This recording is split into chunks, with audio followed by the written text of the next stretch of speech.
Yo, what's up? This is Lian and today, meron ako sa inyo bagong video i-share and for our tech review, yes, di kayo nagkakamali. Ang nasa harapan ninyo ngayon ay ang ating brand new na side-by-side na refrigerator. Kaka-deliver lang yan today and share ko sa inyo kung saan namin siya nabili, kung magkano siya, kung ano yung kanyang design and features. So yeah, let's start na sa ating review. So ayun nga, itong ating bagong bili na refrigerator is American Home side-by-side refrigerator na merong model number na AHR MSBS 22 INB23.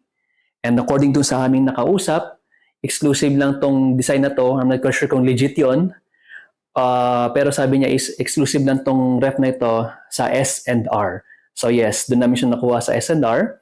At yung price niya is nasa 37,999 pesos lamang. Yun.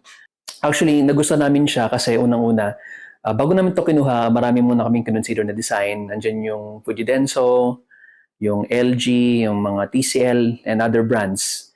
Pero for us, parang ito yung pinakamagandang design, yung laki for its price. So, yep, check natin kung ano yung kanyang feature at kung ano yung nagustuhan namin sa kanya. Pero bago yan, simulan natin sa kanyang design.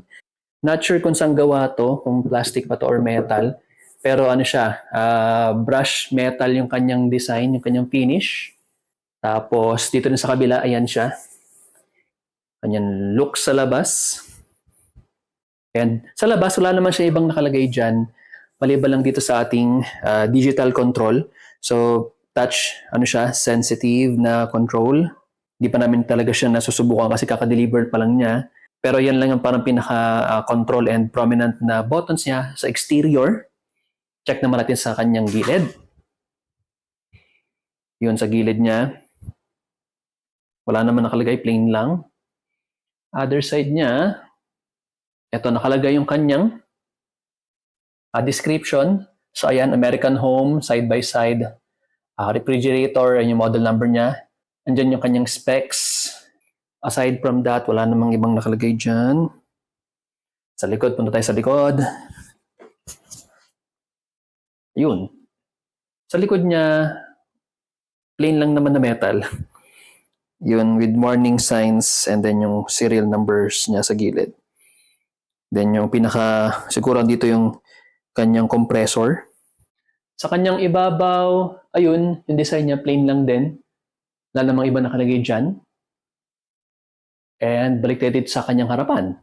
Ayun na nga. So being side-by-side na refrigerator, yung default naman na setup niya is nasa left side yung kanyang freezer, na nasa right side yung kanyang main ref. Ito yung kanyang itsura sa loob. Ito muna ang ating main refrigerator. So sa gilid ng kanyang pintuan, meron siyang 1, 2, 3, 4 na trays. Ayan. Meron siyang 4 trays dyan. And sa kanyang lobby naman, meron siyang 1, 2, 3, 4 na parang pinaka-main na lagayan niya. Ganun. Then sa bottom niya is meron siyang dalawang lagayan ng vegetables and fruits na tray. Isa sa taas. Ito yung laki niya. Yung natatanggal din naman yan. And sa ilalim, kanyang another fruits and vegetable tray. At may kasama itong, ano ba nandito?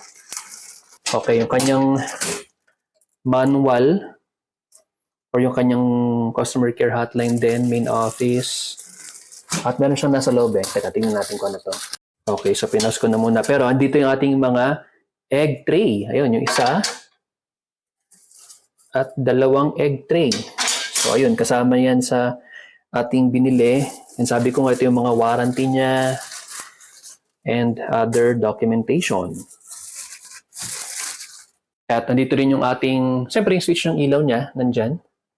And ito yung isa sa mga main feature niya, yung ating ADT Fresh Filter.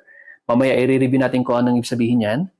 Pero yep, ito, para may idea kayo kung ano yung itsura ng ating main ref. Yan siya kalaki, napakaluwag niya. Then let's go naman sa ating left side, yung ating freezer. Sa natin to. Ayun.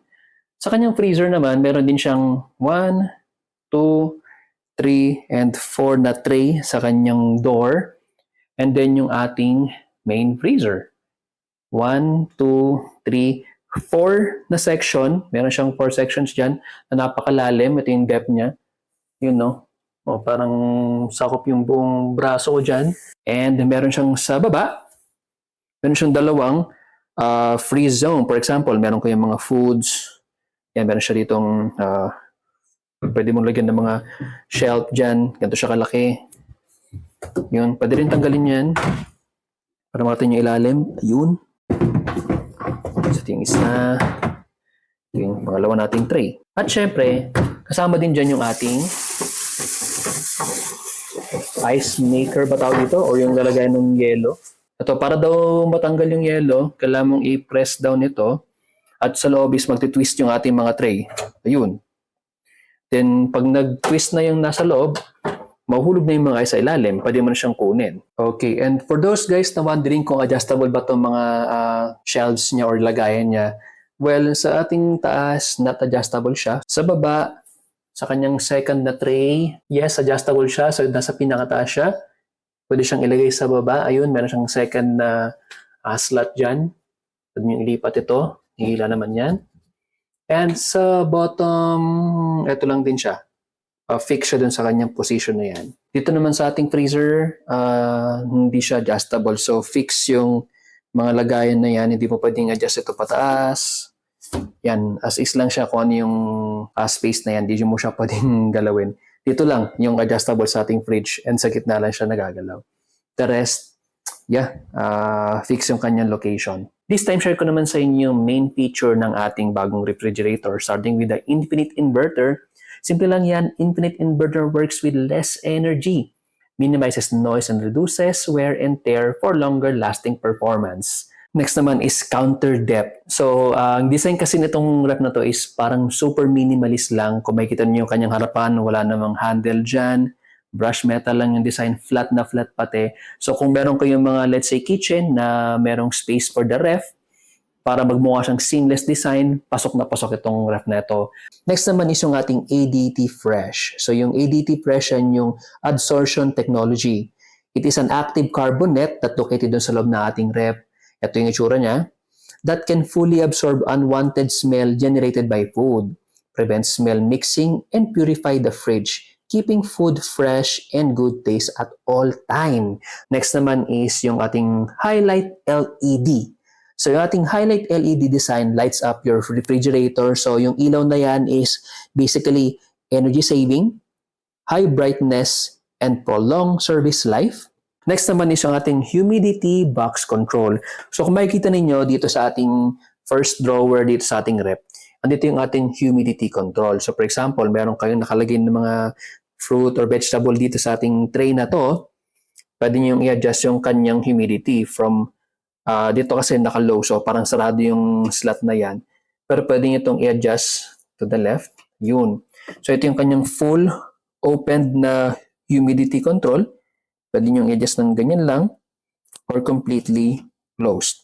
Next naman feature is yung ating digital control.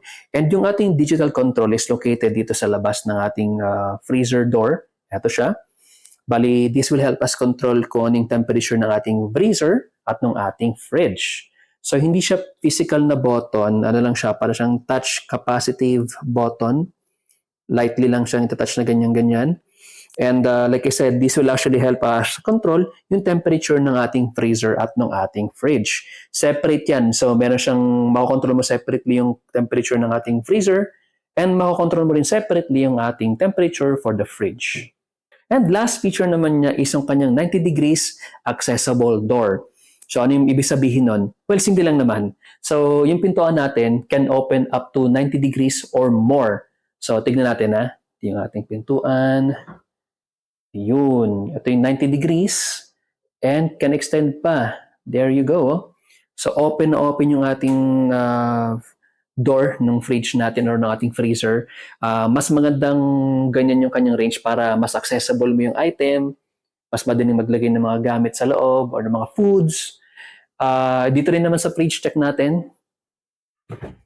Okay. 90 degrees and can go more than 90 degrees. So, ayan. So, same din. Siyempre, mas magagamit natin yung pinaka-main fridge niya. So, kung maganda yung bukas ng ating pintuan, mas madali tayong makapaglagay ng mga items or mga food dito sa ating fridge. Para sa specs ng ating American Home side-by-side refrigerator, meron siyang 22 cubic feet of capacity, that dimension na 910 by 698 by 1,775 millimeters. Net weight niya is 86 kilograms. Power source is 230 volts. Power input naman niya is 260 watts. Net volume capacity niya is 602 liters. And isolation blowing gas na cyclopentane. So, share ko nga pala kung bakit ito yung item na kinuha namin. So, sabi ko nga, marami kaming kinonsider muna bago ito. Bali, si wife talaga yung may gusto nitong rep na to. And nung nakita ko rin, is talagang nagustuhan ko rin siya. Originally, yung parang lapit sa akin is yung Fuji Denso. Pero yun nga, ang kagandahan kasi nitong rep na to is ano siya, mura siya para sa kanyang laki. So, ito kasing, again, yung rep na to is 22 cubic feet yung kanyang internal. So, napakalaki niya. Not quite sure kung capture sa video na to yung kanyang luwag sa loob. Pero sa lahat ng nakita namin na ref, siya yung pinaka parang mura at the same time, napakalaki ng kanyang space sa loob. Again, 22 cubic feet yung kanyang loob. And ito, doon pa lang sa anong nakita namin yung loob niya, is talagang panalo na sobrang laki niya. Kumpara sa ibang brand na medyo maliit, tapos medyo pricey. Ito, panalo-panalo to sa ganitong deal. So, yun yung reason kung bakit namin siya nakuha. At the same time, yun, so syempre inverter na rin to. Yung rep kasi namin ngayon is non-inverter, so medyo hungry sa power. Ito, syempre, being inverter, di pa namin sure, pero pag sinabi namang inverter, for sure, less yung power niyan or power consumption niyan. So, yun yung isa pa sa consider namin. Pangalawa, yung design niya, kaya napakaganda, modern na modern design. Gusto sana namin yung medyo dark or ako personal ko yung medyo parang black or dark gray. Pero for me, itong brush metal na to, perfect na rin yan, napakaganda na rin yan. Modern design na rin yan. Minimal yung design niya, so design department, goods na yan. Pasadong-pasado yan sa amin. Next naman is, again, gusto na rin ni wife na mag-upgrade ng ref kasi nga, non-inverter yung aming ref, tapos ano lang siya, yung parang normal na ref lang. So, panahon na mag-upgrade kasi pag nag-grocery kami, medyo hindi na talaga kasya sa freezer yung mga items na binibili namin. At the same time, luma na rin kasi yon. So, eto, nagkaroon ng opportunity na magkaroon ng magandang price, sa magandang specs and feature ng ref. So, grab na yung opportunity na yon. And luckily, ito, nakuha namin yung magandang, for me, I think yung magandang deal when it comes sa mga side-by-side na refrigerator. So yun yung mga bagay na consider namin when it comes to purchasing this refrigerator. And that's our quick review para dito sa ating American Home na side-by-side refrigerator. Again, sabi ko nga, available to sa S&R. So kung gusto ninyong kumuha, siguro visit lang kayo dun sa nearest S&R sa inyong lugar. Sabi nga ni Kuya dun sa nag-assist sa amin, exclusive daw tong design na to or itong ref na to para sa S&R. Not quite sure kung legit yun, pero do your own research. Check nyo na lang kung available siya sa Abenson or any other appliances center dyan. Pero yeah, yun yung atin na nakuha namin.